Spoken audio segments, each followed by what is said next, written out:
కోపంతో నిన్ను చూసే వాళ్ళకి నీ పశ్చాత్తాపంతో పనిలేదు. వీళ్లే కాదు, నీ చుట్టూ ఉన్న ఇంకో 100 మంది నిన్ను 100 రకాలుగా చూడొచ్చు. వాళ్ళందరూ వాళ్ళ లోపల ఉన్న ఎమోషన్తోనే నిన్ను చూస్తారు. నిన్నుగా చూడగలిగేది ఆ పైవాడి తర్వాత నువ్వు మాత్రమే.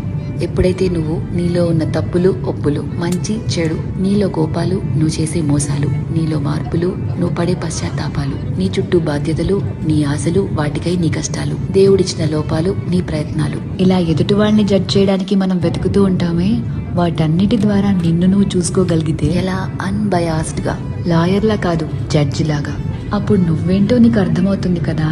అదే సెల్ఫ్ అవేర్నెస్ అంటే. సెల్ఫ్ అవేర్నెస్ నీకు చాలా ప్రశాంతతనిస్తుంది. ర్యాండమ్ గా ఎవరిని ఏమీ అనలేవు, ఎందుకంటే నీకు తెలుసు ఎవరి తుఫాన్లు వాళ్లకుంటాయి లోపల అని. ఒకరిని జడ్జ్ చేయడం చాలా ఈజీ అబ్బా, కానీ నిన్ను నువ్వు జడ్జ్ చేసుకోగలిగితే personal growth, peace of mind అన్నీ దొరుకుతాయి. అందుకే